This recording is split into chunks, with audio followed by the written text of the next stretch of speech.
మీ వ్యాపార ప్రకటనల కోసం ఈ నంబర్‌ను సంప్రదించండి. ప్రస్తుతం మనతో పాటు సీనియర్ జర్నలిస్ట్ దామో బాలాస్ అన్న వారితో మాట్లాడదాం. నమస్కారం సార్. నమస్తే. Sir, Priyanka Singh 'Bigg Boss' fame and transgender కూడాను. తన సోషల్ మీడియాలో ఒక వీడియో పోస్ట్ చేసింది సార్. తన హాస్పిటల్‌లో ఉండి ఆ వీడియోలో తీయడం జరిగింది. అందులో తనలాగా ఎవరు తప్పు చేయవద్దు అంటూ వీడియో పోస్ట్ చేసింది. అసలేం జరిగింది? ఎందుకు ఆ విధంగా ఆమె చెప్పడం జరిగింది? ఇది ఇప్పుడు వైరల్ అవుతుంది. హ్మ్. ప్రియాంక సింగ్ ఒక వీడియో చేసి, నేను చేసిన తప్పు దయచేసి మీరు చేయకండి. నేను ఒక చిన్న తప్పు చేసి ప్రాణాల మీదకి తెచ్చుకొని హాస్పిటల్‌లో జాయిన్ అయ్యాను. హ్మ్. దాదాపు వారం రోజుల నుంచి హాస్పిటల్‌లో ఉంటున్నాను. సో, ఈ తప్పు దయచేసి మీరు చేయకండి. అందుకనే ఈ వీడియో చేస్తున్నాను అని చెప్పి తను తన YouTube channel 'it's me Priyanka' అనే ఒక యూట్యూబ్ ఛానల్ ఉంది. దాంట్లో పోస్ట్ చేసింది. అట్లాగే ఇన్‌స్టాలో కూడా పోస్ట్ చేసింది. హ్మ్. సో, ముందుగా అసలెవరు ప్రియాంక సింగ్ హ్మ్. ఎవరని అనుకున్నప్పుడు అసలు పేరు సాయి తేజ. ఆహ్, ఈ అబ్బాయి. సో, సాయి తేజ చాలా కాలం క్రితం 'జబర్దస్త్' షోలో అమ్మాయి గెటప్‌లేసేవాడు. ఓకే. సో, అలాగా పాపులర్ అయ్యాడు. చాలా షోలు చేశాడు. సో, తర్వాత ఏమైందంటే అతనికి తను అమ్మాయి అనే ఫీలింగే ముందు నుంచి కూడా ఉంది. సో, అంటే ట్రాన్స్‌జెండర్స్ అంటారు వీళ్ళని. ట్రాన్స్‌జెండర్స్ ఏందంటే అమ్మాయి బాడీ అమ్మాయిది ఉంటది గానీ మైండ్ అంతా కూడా అబ్బాయి మైండ్ ఉండొచ్చు. ఓకే. లేదా రివర్స్‌లో అబ్బాయి బాడీ ఉంటది గానీ మైండ్ అంతా అమ్మాయి ఉంటది. ఈ కేటగిరీ ఎక్కువ. అంటే అబ్బాయి బాడీలో అమ్మాయి మైండ్ ఉండే కేటగిరీ ఎక్కువుంటారు. హ్మ్. రివర్స్ కూడా ఉంటారు గానీ తక్కువుంటారు. సో, ఈ అబ్బాయి బాడీలో అమ్మాయి మైండ్ ఉన్నవాళ్ళు మెల్లమెల్లగా వాళ్ళకి ఆహ్, అట్రాక్షన్ అంతా కూడా అబ్బాయిల వైపే ఉండడం, అమ్మాయిలాగా ఫీల్ కావడం, అమ్మాయిలాగా అలంకరించుకోవడం ఈ లక్షణాలు ఉంటాయి. హ్మ్. సో, సాయి తేజకు కూడా ఇవన్నీ ఉన్నాయి. దాంతో అబ్బాయి ఏం చేశాడంటే సెక్స్ చేంజ్ సర్జరీస్ అంటారు వాటిని. దాన్నే ట్రాన్స్ ఫెమినైన్ సర్జరీ అని, జెండర్ అఫర్మేషన్ సర్జరీ అని ఇలాగ రకరకాల పేర్లతో పిలుస్తారు. మనం మామూలుగా అయితే సెక్స్ చేంజ్ సర్జరీ అంటే సింపుల్గా అర్థమవుతుంది. అంటే ఓకే. లింగ మార్పిడి. మగవాడుగా బాడీ ఉంటుంది కాబట్టి ఈ బాడీని తన మైండ్‌కి తగినట్టుగా అంటే మగ బాడీ, ఆడ మనస్సు. సో, దానికి అనుగుణంగా బాడీని కూడా ఆడ బాడీగా, ఫిమేల్ బాడీగా ట్రాన్స్‌ఫార్మ్ చేసుకోవడానికి సర్జరీస్ ఉన్నాయన్నమాట. హ్మ్. సో, ఆ సర్జరీ ఇతను చేసుకున్నాడు. అయితే దానివల్ల కాంప్లికేషన్స్ రావడం, డబ్బులు ఖర్చవడం. మామూలుగా ఇండియాలో అయితే ఈ సర్జరీ అరౌండ్ 7 నుంచి 5 లాక్స్ నుంచి 10 లాక్స్ వరకి మినిమమ్ ఖర్చవుతుందన్నమాట. ఓకే. ఇంకా దానివల్ల వచ్చే కాంప్లికేషన్స్ ఆ సర్జరీలో కూడా రకరకాలు ఉన్నాయి. అడ్వాన్స్డ్ కూడా ఉన్నాయి దాంట్లో. మామూలుగా చెప్తున్నాను నేను. యావరేజ్‌లో 5 లక్షల నుంచి 10 లక్షల వరకు ఖర్చవుతుంది. హ్మ్. ఇంకా అమెరికా లాంటి వెస్టర్న్ కంట్రీస్‌లో వెళ్తే అడ్వాన్స్డ్‌గా మొత్తం కంప్లీట్ ట్రాన్స్‌ఫర్మేషన్ అయిపోతుంది. ఒక మగవాడనే ఫీలింగ్ కూడా ఉండదు ఇంకా. అటువంటి దానికి ఇంకా 50 లక్షల వరకు కూడా ఖర్చవుతుందన్నమాట. హ్మ్. సో, ఈ సర్జరీ ఈ సాయి తేజ్ చేసుకొని ప్రియాంక సింగ్‌గా పేరు పెట్టుకున్నాడు. ప్రియాంక అని పెట్టుకున్నాడు. హ్మ్. సో, సో, అప్పటినుంచి ప్రియాంక లేడీ కాబట్టి మనం కూడా ఆమెగానే మాట్లాడాలి. ఓకే. సో, ప్రియాంకగా మారిపోయింది. మారిపోయిన ఆ ట్రాన్స్‌ఫర్మేషన్ ఉంది కదా! ఆ సర్జరీ ఆ తర్వాత ఏమైందంటే ఫైనాన్షియల్‌గాను దానికి ఖర్చు ఎక్కువ పెట్టేయడం వల్ల మొత్తంగా ఫైనాన్షియల్‌గాను బాగా దివాలా తీసింది. తర్వాత ఛాన్సులు పోయింది. గ్యాప్ వచ్చేసింది. వేరే వాళ్ళు వచ్చేసారు దాంట్లోకి. సో, కంప్లీట్‌గా చాలా రోజులు ఇబ్బందులు ఎదుర్కొనింది. ఆ టైంలో లక్కీగా 'బిగ్ బాస్ 5లో ఈ అమ్మాయికి ఛాన్స్ వచ్చింది. ఓకే. 'బిగ్ బాస్ 5లో వచ్చేసరికి 'బిగ్ బాస్ 5కెళ్ళింది.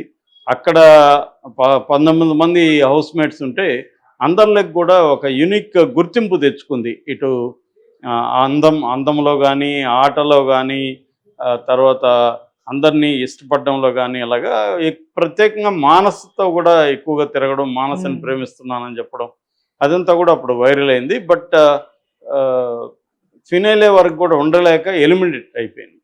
సో, దాని తర్వాత అమ్మాయికి లక్కీగా బుల్లితెరలో తర్వాత కొన్ని సినిమాలో కూడా ఛాన్సులొచ్చాయి. మన 'కోన వెంకట్' సినిమాలో కూడా వచ్చింది. హ్మ్. ఈ మధ్య కాలంలో 'హనుమాన్' సినిమా డైరెక్టర్ ప్రశాంత్ వర్మ సినిమాలో నటిగా నాకు ఛాన్స్ వచ్చిందని కూడా అనౌన్స్ చేసింది చాలా హ్యాపీగా. అవును.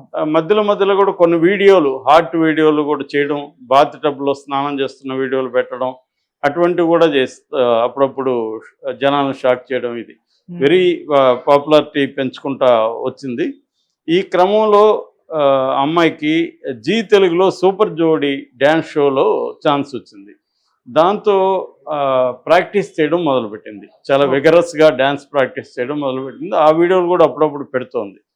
ఈ క్రమంలో ఏమైందంటే తనకి సడన్గా హై ఫీవర్, వైరల్ ఫీవర్ రావడం, హాస్పిటల్లో జాయిన్ అవ్వడంతో ఈ అంతకుముందు ఏం చేసిందంటే ఈ షోలో పాల్గొనడం కోసం ప్రాక్టీస్ చేస్తుంది కదా, బాడీ పెయిన్స్ విపరీతంగా రావడం అవన్నీ జరిగింది అమ్మాయికి.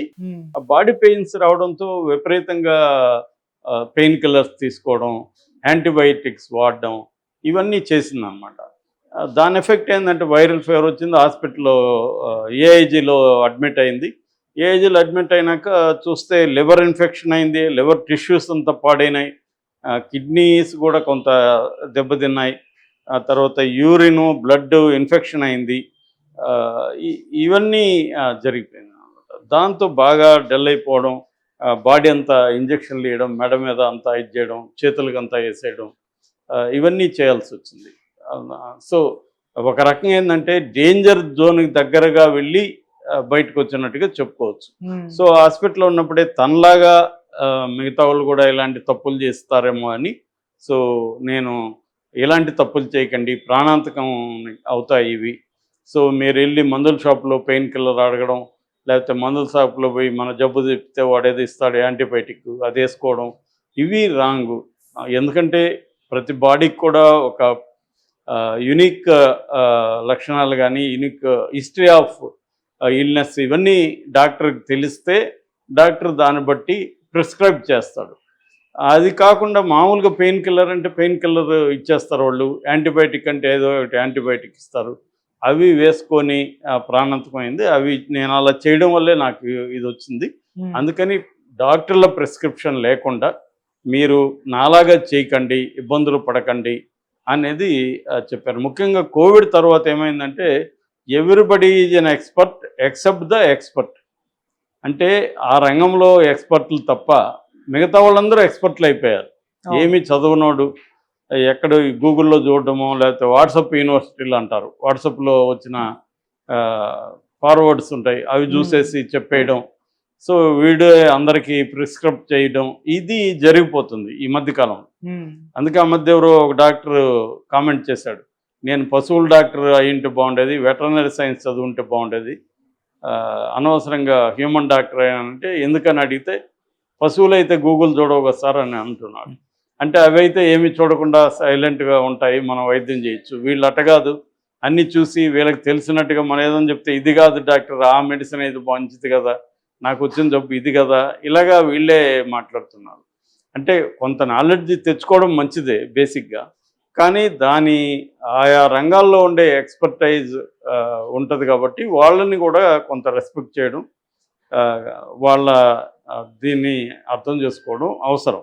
అది కాకుండా ఇప్పుడు గూగుల్లో ఏంటంటే ఒక జబ్బుకి 10 రకాల లక్షణాలు ఉంటాయి, సిమ్టమ్స్ ఉంటాయి. ఇదే సిమ్టమ్స్ 100 రకాల జబ్బులకు కూడా ఉంటాయి.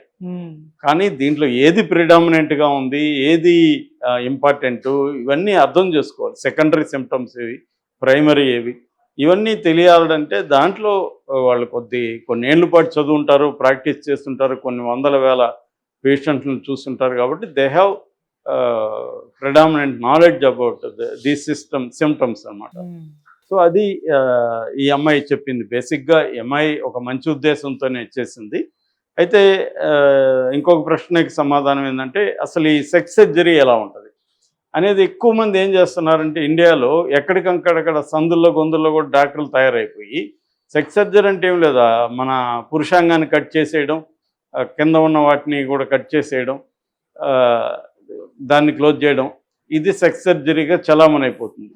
దాంతో రూడ్గా చేస్తున్నారు, ప్రాపర్ అనస్థీసియా, ప్రాపర్ మెడికేషన్ ఏమీ లేకుండా రూడ్గా చేయడంతో చాలామంది చనిపోయిన సందర్భాలు ఉన్నాయి. దానివల్ల లైఫ్ లాంగ్ సైడ్ ఎఫెక్ట్లతో బాధపడే వాళ్ళు ఉన్నారు.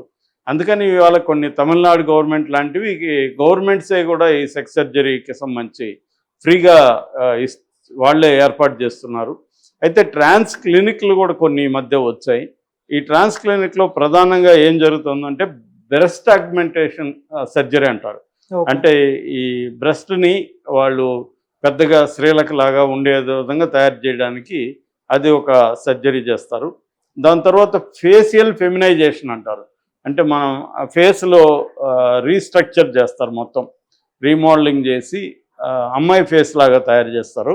అట్లాగే హెయిర్ రాకుండా చేస్తారు అన్నమాట. అట్లాగే వాయిస్ ఫెమినైజేషన్, వోకల్ కార్డ్స్ని కొంచెం చేంజ్ చేస్తారు, చేసి ఆ పిచ్చిని పెంచడం అవన్నీ చేసి ఏం చేస్తారంటే ఫెమినైన్ వాయిస్గా మారుస్తారన్నమాట. ఇక ఆర్కిఎక్టోమీ అంటే ఇందాక చెప్పిన పీనస్ని కట్ చేసేయడం, వాటిని ఇది చేసేయడం, దాంతోపాటు అవన్నీ క్లీన్ చేసేసినాక వెజైనోప్లాస్టీ అంటారు. వెజైనోప్లాస్టీ అంటే వాళ్ళ ఫిమేల్ అంగాన్లాగా తయారు చేస్తారన్నమాట. దానికి క్లైటోరస్ ఉంటుంది, లేబియా మెజోరు, లేబియా మైనరా అని ఉంటుంది.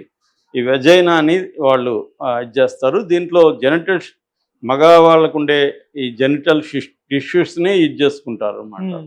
అట్లాగే ఎరిత్రా ఉంటుంది, దాన్ని కట్ చేస్తారు.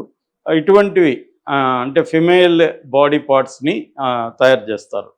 సో ఇలాగా కంప్లీట్గా మగ బాడీని కంప్లీట్గా ఫిమేల్ బాడీగా స్త్రీల శరీరంగా మారి చేస్తారు అన్నమాట. అందుకే మనం కొంతమందిని చూస్తే వాళ్ళు ట్రాన్స్జెండర్స్ అంటే మనం నమ్మలేము, విమెన్ అనుకుంటాం. ఎందుకంటే వాళ్ళు వాయిస్ దగ్గర నుంచి ఫేస్ దగ్గర నుంచి అన్నీ కూడా ఇలాగ ట్రాన్స్ఫర్మేషన్ అయిపోయి ఉంటుంది. దీన్ని జెండర్ అఫర్మేషన్ సర్జరీ అని పిలుస్తారు అన్నమాట. సో జనరల్గా ఇలా చేసుకుంటారు. బట్ ఇండియాలో ఇంత అడ్వాన్స్డ్గా ఇప్పుడిప్పుడే వస్తూ ఉంది. మామూలుగా అయితే వాళ్ళు మగ వాళ్ళ పార్ట్స్ని కట్ చేసేయడమే సెక్స్ సర్జరీ అని చాలామంది చేయించుకుంటారు. కాకపోతే ఏంటంటే కొద్దిగా డబ్బులు ఖర్చు పెట్టి మంచి హాస్పిటల్కి వెళ్ళి చేస్తే నీట్గా వాళ్ళు ఫిమేల్గా మారిపోయి వస్తారు. బట్ దీనివల్ల సైడ్ ఎఫెక్ట్స్ కొంతమందికి ఉండే అవకాశం ఉంది. బాడీలో ఏంటంటే ఈస్ట్రోజన్ హార్మోన్ కూడా ఎక్కిస్తారనమాట. మామూలుగా ఆ ఈస్ట్రోజన్ హార్మోన్ల వల్ల హార్మోనల్ చేంజెస్ ఇవి రావడం, దానివల్ల సైడ్ ఎఫెక్ట్స్ కూడా వస్తాయి అన్నమాట. అందుకని పోస్ట్ ఆపరేటివ్ కేర్ కూడా తీసుకోవాల్సి ఉంటుంది అనమాట. Okay sir, thank you so much.